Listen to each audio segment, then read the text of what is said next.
स्वागत है एक बार फिर आपका स्वागत है। मैं सूरज चौहान स्वागत कर रहा हूँ आपके अपने YouTube channel arts with Suraj sir के अंदर। एंड आज हम लोग जिस लेसन को शुरुआत करने वाले हैं वो लेसन सिर्फ आर्ट्स का ही नहीं, कॉमर्स का भी वो एक सब्जेक्ट है और नाम है उसका इकोनॉमिक्स। और अभी हम लोग इकोनॉमिक्स पढ़ने वाले हैं। और इससे पहले आगे बढ़ जाओ तो मैंने 12th आर्ट्स महाराष्ट्र बोर्ड के history, geography, political science, sociology, psychology के चैप्टर नंबर 1 कंप्लीट कर दिया। अगर आप न्यू हो इस चैनल पे, जी हाँ, पूरी तरीके से कंप्लीट कर दिया। अगर आप न्यू हो इस चैनल पे तो जाके फटाफट वो सारे चैप्टर्स देख लीजिए। 1 by 1 कॉन्सेप्ट के साथ हर एक चीज क्लियर करके रख दिया हूँ, ठीक है। एंड आप जाके उसे देख सकते हैं। आगे बढ़ते हैं यहाँ पे। अब हम लोग हैं इकोनॉमिक्स के चैप्टर नंबर 1 जिसका नाम है introduction to micro and macro economy. Introduction to micro and macro economy, इस पे अभी हम लोग हैं। एंड अभी देखने वाले कि इंट्रोडक्शन, इसमें हम लोग क्या करने वाले, इंट्रोडक्शन। सर ये इंट्रोडक्शन आप सबको इंट्रोड्यूस करा रहा है किससे, micro and macro economy. Micro economy मतलब किसी बड़ी चीज का एक छोटा सा हिस्से को स्टडी करना। जैसे मेरी बॉडी है तो बॉडी के एक पार्ट को स्टडी करना, दैट इज माइक्रो इकोनॉमी। और मैक्रो इकोनॉमी मतलब एक बड़ी चीज को स्टडी करना है, पूरी एक बॉडी को स्टडी करना, उसको बोलते हैं मैक्रो इकोनॉमी। समझ में आ गया? चीजें बहुत आराम तरीके से, अच्छे तरीके से लेके चलेंगे, बस आप बने रहो, ठीक है। एंड इसे आप अपने कॉमर्स के दोस्तों के साथ भी शेयर कर सकते हो। तो कॉमर्स और आर्ट्स दोनों भी इस वीडियो का पूरी तरीके से फायदा उठा सकते हैं। आगे हम लोग देखते हैं। इंट्रोडक्शन इसमें दिया है। सर इंट्रोडक्शन क्या है? Micro economy and macro economy are the two main branches of modern economy. Modern economy के ये दो मेन ब्रांचेस है, macro economy and micro economy, बड़ी इकोनॉमी और छोटी इकोनॉमी। द टर्म माइक्रो, जो माइक्रो है ये डिराइव हुआ है कहाँ से? ग्रीक वर्ड से। कहाँ से डिराइव हुआ है? ग्रीक वर्ड से, ठीक है, जिसका नाम है मिक्रोस। क्या नाम है? मिक्रोस। इसे ग्रीक वर्ड में मिक्रोस कहा जाता है और इसका मतलब है मीन्स स्मॉल, मतलब छोटा, या तो मिलियंथ पार्ट, मतलब छोटा, या तो उसका भी क्या, मिलियंथ पार्ट, ठीक है। 10 लाख गुना जो पार्ट छोटा होगा ना, वो वाला पार्ट, उसको बोलते हैं माइक्रो इकोनॉमी। ग्रीक के भाषा में मिक्रोस का मतलब होता है, ठीक है। और जो टर्म मैक्रो हम पढ़ रहे हैं, ये मैक्रो भी डिराइव हुआ है कहाँ से? ग्रीक वर्ड से, जिसका नाम है मैक्रोस। क्या नाम है? मैक्रोस, ठीक है। और इसका मतलब है लार्ज, कोई भी चीज बड़ी, उसको स्टडी करना, ठीक है। और ये टर्म पॉइंट किया था किसने? नॉर्वेजियन इकोनॉमिस्ट रागनार, ठीक है। और इसको किसने? नॉर्वे का जो एक इकोनॉमिस्ट थे, इसका नाम था, इनको नॉर्वेजियन इकोनॉमिस्ट रैगनार कहा जाता है। Ragnar Frisch of Oslo university in 1933। 1933 के अंदर इकोनॉमिस्ट को ये लेके आके दिया गया था। ऑस्लो यूनिवर्सिटी में इकोनॉमिक्स की बात चली थी। समझ में आया?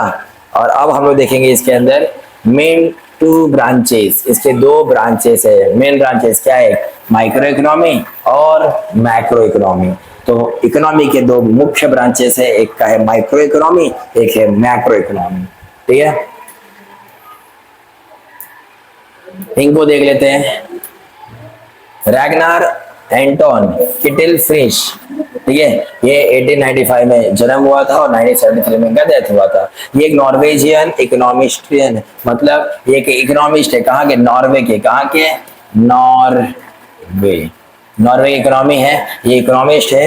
इन्होंने joint winner with Jan Tinbergen of the first Nobel prize for economics. इनको पहला इकोनॉमिक्स के लिए प्राइज मिला था, दोनों लोग को मिला था, ठीक है। एक ये थे जिनका नाम था एंटोनियो किटल फ्रिश, और फिर इसके बाद दूसरा नाम था जैन टिम्बरगेन, ठीक है। इन्होंने पहला नोबेल प्राइज जीता था इकोनॉमिक्स के अंदर, इसका नाम था 1969 के अंदर। He was a Pioneer of econometrics, मतलब इकोनॉमेट्रिक्स मतलब ये पायनर है, उसके मेन फाउंडर हैं किसके? Econometrics, the application of mathematical model.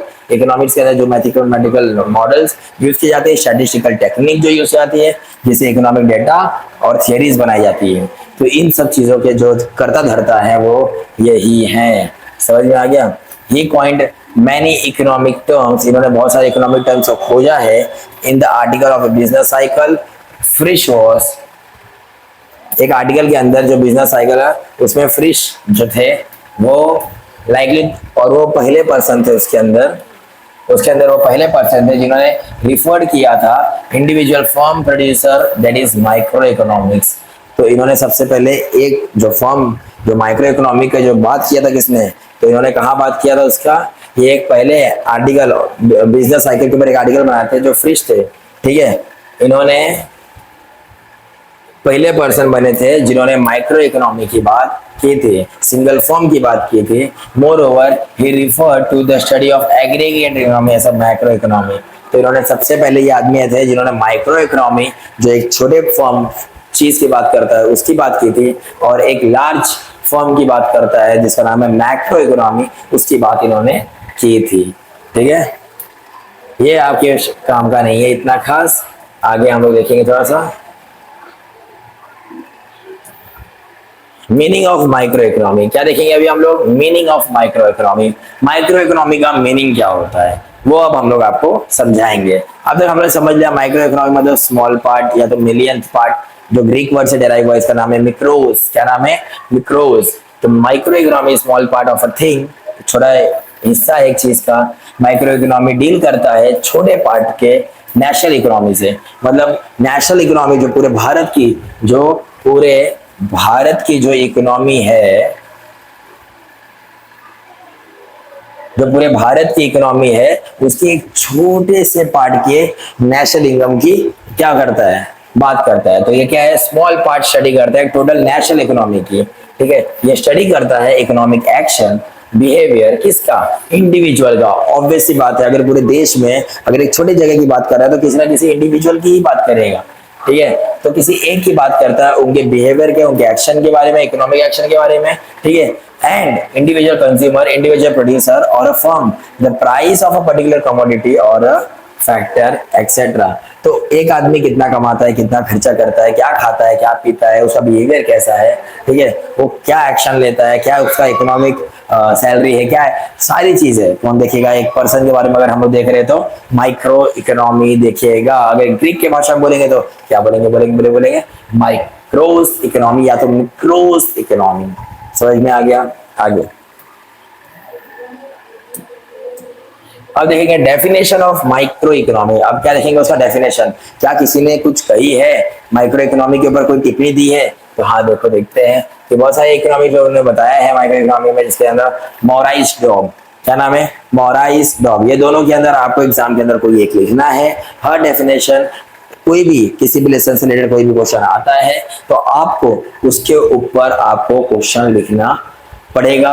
वो क्वेश्चन का आपको अगर आंसर लिखना है तो आंसर आपको इंट्रोडक्शन एंड डेफिनेशन से स्टार्ट करना पड़ेगा, और इस लेसन से रिलेटेड कुछ भी अगर क्वेश्चन आते हैं तो आपको डेफिनेशन लिखना है।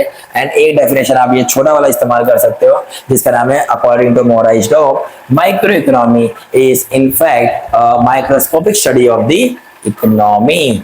मतलब ये बोल रहे हैं कि नॉर्मल क्या है, मॉराइस डॉब बोलते हैं कि माइक्रो इकोनॉमी एक माइक्रोस्कोपिक स्टडी है। एक माइक्रोस्कोपी, जो हम माइक्रोस्कोप में एक छोटा सा पार्ट देखते हैं ना, ठीक है, कोई कॉकरोच होगा तो उसका छोटा पार्ट, कोई प्लांट होगा तो उसका छोटा पार्ट, तो एक माइक्रोस्कोपिक स्टडी है जो एक सिंगल यूनिट के बारे में हमें स्टडी करवाता है, जैसे कि सेल, ठीक है। तो मॉराइस डॉब ने बोला। अब कौन बोल रहा है, according to professor Lerner, micro economy consist of looking of the economy through the microscope as it were to see how the millions of cells of the body of economy, individual and household of the consumer, individual or firm produce the part of the working and the whole economic organisms। अभी क्या बोल रहे हैं, उन्होंने भी बात सही बोली है, माइक्रोस्कोपिक स्टडी ऑफ इकोनॉमी है।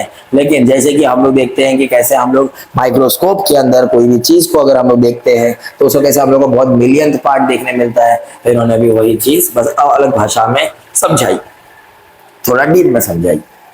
समझ में आ गया, क्लियर है। तो आपको और लेकिन याद रखना, एग्जाम में जब भी आप कहीं डेफिनेशन लिखो तो डेफिनेशन एज इट इज होना चाहिए। डेफिनेशन में थोड़ी भी गड़बड़ी नहीं, इज, ऑन, द, यहाँ वहां, किंतु, परंतु अथवा कुछ भी नहीं होना चाहिए, नहीं तो फिर सीन हो जाएगा। समझ में आ गया, मार्क्स कट जाएंगे। क्योंकि अगर मैं तुम्हें बोलता हूं, अगर एक आदमी, एक लड़का है और एक आदमी है, लड़के ने बोला चलो खाना खा लो, तो आदमी ने बोला ठीक है चलो आता हूं मैं, ठीक है। अब वो लड़का जाके अपने घर पे क्या बोल रहा है, मैं गया था वहां पे, उनको मैंने पूछा कि खाना खाओगे, तो उनको मैंने बोला खाना खा लो, तो ये बोलते हैं हाँ चलो मैं आता हूँ। देखो बातें दोनों सेम थी, कहने का तरीका अलग था, बस यही बात है। लोग कुछ और तरीके से आपकी बातें ना समझे, जबकि जो रियल में डेफिनेशन दिया है वो कुछ और ना समझाने की कोशिश किया हो, तो डेफिनेशन चेंज हो जाता है। इसे डेफिनेशन में आपको एज इट इज जैसा दिया है डेफिनेशन में बिल्कुल चेंजेस नहीं करने का, एकदम बराबर तरीके से लिख के आने का। समझ में आया? अब इसमें देखने का स्कोप ऑफ माइक्रो इकोनॉमी, क्या देखेंगे? स्कोप ऑफ माइक्रो इकोनॉमी में क्या स्कोप है उसके बारे में अब हम लोग देखने वाले हैं। इसके अंदर आते हैं आपके तीन टाइप्स। कितने टाइप्स आते हैं? तीन टाइप्स, 1 2 3। ठीक है, पहला आएगा थियरी ऑफ प्रोडक्ट प्राइसिंग। क्या आएगा? Theory of product pricing. फिर इसके बाद आएगा theory of factor pricing. Theory of factor ये एग्जाम में आता है, आपको ये मालूम होना चाहिए। एग्जाम के अंदर स्कोप ऑफ माइक्रो इकोनॉमी अक्सर एग्जामिनर्स का फेवरेट होता है, और इसमें अगर उसने पूछना है right the scope of micro economy, तो आपको ये तीनों मालूम होने चाहिए, तीनों थियरी मालूम। तीन थियरी, 1 2 3, तीन थियरी। पहली थियरी प्रोडक्ट प्राइसिंग, दूसरी थियरी फैक्टर प्राइसिंग, तीसरी economic welfare. Product pricing, factor pricing, economic welfare, product pricing, factor pricing, economic welfare. ठीक है, अब प्रोडक्ट प्राइसिंग में क्या आएगा?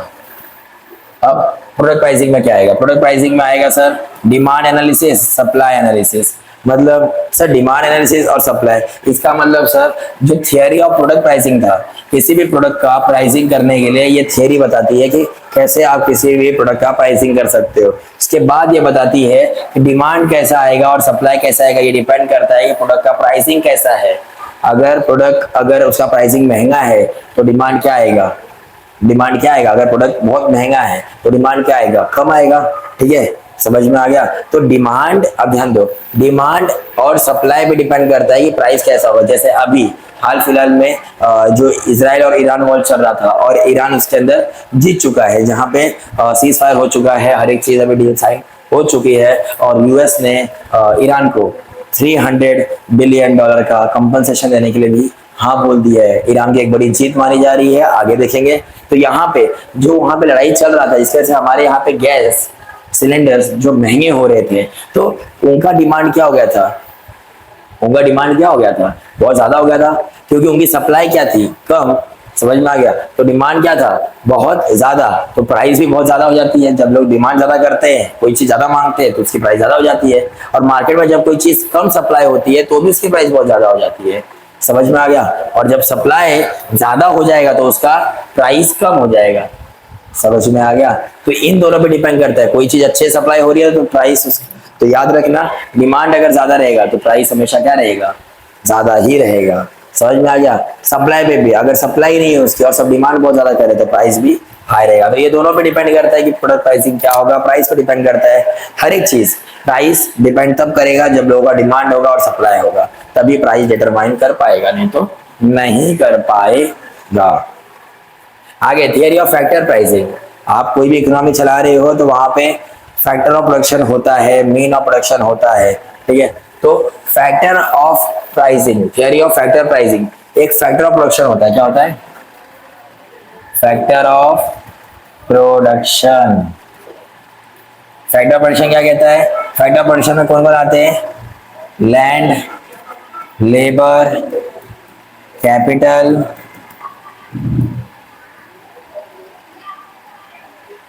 एंटरप्रेन्योर। ठीक है, अब लैंड क्या है? लैंड क्या है? लैंड क्या देगा आपको? रेंट। लेबर क्या देगा? वेजेस, दिहाड़ी मजदूरी। कैपिटल क्या देगा? इंटरेस्ट। और एंटरप्रेन्योर क्या देगा? प्रॉफिट। बिजनेसमैन क्या देगा आपको? प्रॉफिट। एंटरप्रेन्योर मतलब क्या होता है? प्रॉफिट। तो अब यहाँ पे देखो फैक्टर ऑफ प्रोडक्शन में कौन आएगा? Main production. अगर आपको कई चीज खड़ी करनी है तो जमीन लगेगी, लोग लगेंगे काम करने के लिए, ठीक है, लेबर लगेंगे, पैसा लगेगा, ठीक है, और एक बिजनेसमैन वाला दिमाग लगेगा। तो वही चीज, अब देखो यहाँ पे देखा रेंट, यहाँ पे आ गया रेंट। वेजेस तो देखो आ गया वेजेस। ये देखो इंटरेस्ट तो देखो आ गया इंटरेस्ट। प्रॉफिट देखो आ गया प्रॉफिट। समझ में आ गया? तो ये क्या है? Factor of production. क्या है ये? Factor of theory of factor pricing. मतलब जो फैक्टर ऑफ प्रोडक्शन है उनको क्या प्राइस करोगे, उनको आप क्या दोगे, तो उनको देना पड़ेगा आपको rent, wages, interest and profit. समझ में आया? एंड आगे आप देखेंगे theory of wealth, economic welfare. अब ये क्या है? पैसे से रिलेटेड क्या करना? समाज सेवा करना, लोगों की भलाई के लिए काम लगाना। तो तीन तरीके हैं, efficiency in production, efficiency in consumption, overall economic efficiency. तो आपको प्रोडक्शन अच्छे से करना पड़ेगा तभी आप वेलफेयर कर पाओगे, कंजम्पशन लोगों से अच्छे करवाना पड़ेगा तभी हो पाएगा, ओवरऑल इकोनॉमिक एफिशिएंसी भी आपको मद्देनजर में रखनी पड़ेगी। तो इन सारी चीजों को, इन सारी चीजों अभी हम लोग ने देखी, ये सारी चीजों को हम लोग अभी डिटेल तरीके से स्टडी करेंगे, ठीक है। एंड आगे देखेंगे कि इन सब चीजों में और क्या डीप स्टडी हो सकती है। तो यहाँ पे अभी हम लोग ने देख लिया, अब हम लोग क्या देखेंगे, थियरी ऑफ प्रोडक्ट प्राइसिंग, ठीक है। फिर ये थियरी ऑफ, देखो theory of factor pricing, theory of economic welfare, फिर इसके बाद आएगा तुम्हारा क्या, features of micro economy.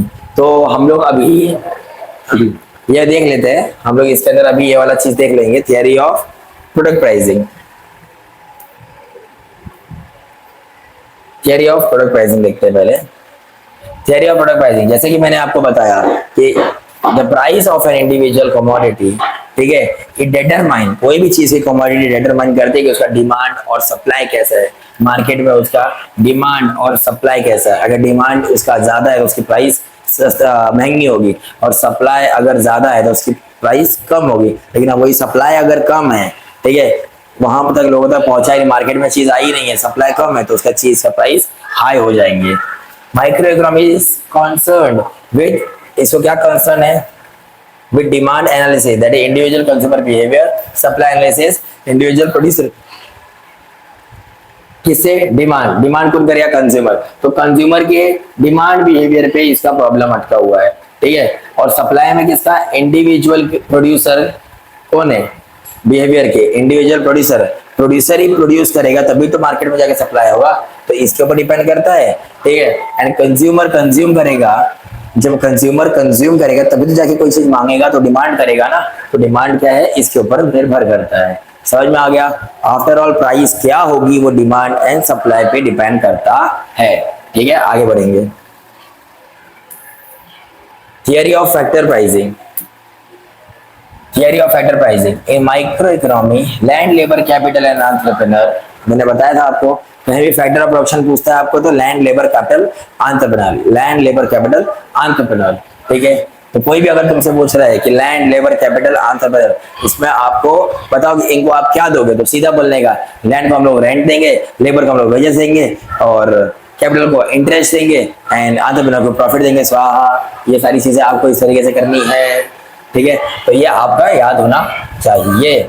Micro economy helps करता है डिटरमाइन कर रहे हैं factor rewards, land, labour, capital, मतलब उनको जो पेमेंट करते हैं उसको ये लोग बोल रहे हैं रिवॉर्ड करते हैं, अच्छा वर्ड है, रिवॉर्ड आप यूज कीजिए, ठीक है, कि लैंड, लेबर, कैपिटल, एंटरप्रेन्योर को हम रिवॉर्ड करते हैं rent, wages, interest and profit में, ठीक है, इन फंड of the rent, wages, interest and profit respectively, ठीक है, मतलब उनको ये चीज दी जाती है। आगे देखेंगे, थियरी ऑफ इकोनॉमिक वेलफेयर, क्या देखेंगे हम लोग, थियरी ऑफ इकोनॉमिक वेलफेयर। अब हम लोग इकोनॉमिक वेलफेयर वाली थियरी देखने वाले हैं, ठीक है, जिसके अंदर कुछ पैसे रिलेटेड समझ सेवा होने वाली है। Theory of welfare basically deal with efficiency in allocation of resources, ठीक है, मींस ये किस पे डील करता है, थियरी ऑफ इकोनॉमिक वेलफेयर, ये इस पे डील करता है कि क्या है, किस तरीके से सबको रिसोर्सेस अवेलेबल कराए गए हैं, ठीक है, efficiency in the allocation of resources in maintain when it result to maximization satisfaction of the people, ठीक है। तो अभी क्या बताया जा रहा है कि जो एफिशिएंसी है, ये क्षमता जो है, ठीक है, जिससे वो जो लोगों को एलोकेट किया गया है, जो रिसोर्सेज उनको अवेलेबल हुए हैं, ठीक है, उनका जो रिजल्ट है वो मैक्सिमाइजेशन ऑफ सेटिस्फेक्शन हो रहा है कि नहीं हो रहा है, मतलब जो भी चीजें उनको अवेलेबल कराई गई है किसी के द्वारा, तो वो चीजों में उनको 100% सेटिस्फेक्शन आ रहा है कि नहीं आ रहा है, वो चीज। इकोनॉमिक एफिशिएंसी इन्वॉल्व 3 एफिशिएंसीज, और इकोनॉमिक एफिशिएंसी के अंदर 3 अलग अलग एफिशिएंसी देखी जाती है, जिसके अंदर आपको देखने मिलेगा एफिशिएंसी इन प्रोडक्शन। क्या देखना है, एफिशिएंसी इन प्रोडक्शन, प्रोडक्शन में एफिशिएंसी होनी चाहिए, सब मतलब बोलते हैं ना, एफिशिएंट होना चाहिए, एकदम भरपूर और मस्त होना चाहिए। Efficiency in production means producing maximum possible amount of goods and service for the given amount of resources, मतलब एफिशिएंसी इन प्रोडक्शन, प्रोडक्शन अगर करने बोला तो इतना प्रोडक्शन कर दो जितना तुम्हें रिसोर्सेस, चीजें अवेलेबल कराई गई है उससे ज्यादा ही करना है तुम्हें, उसका पूरा निचोड़ लेना है। ठीक है, जैसा तुम खाना खाते हो तो मम्मी बोलते हैं ना, खाना थाली में छोड़ो मत। क्यों? क्योंकि तुम्हें सारी चीजें दी गई है, ये सारी चीजें तुम्हें खानी है। तुम अगर छोड़ोगे तो तुम जो तुम्हें रिसोर्सेस मिल रहे हैं, जो तुम्हारे लिए रिसोर्स अवेलेबल है, वो तुम उसका क्या कर रहे हो? अनादर कर रहे हो। समझ में आया? तो यहाँ पे जो भी चीजें आपको गुड्स एंड सर्विसेज बनाने के लिए बोला गया, पूरा गुड्स एंड सर्विसेज बनाओ, ठीक है। और जो भी अमाउंट आपको रिसोर्सेज दिया गया है, समझ में आया? और पूरा हद से ज्यादा जितना हो सकता है मैक्सिमम लेवल तक बनाना है।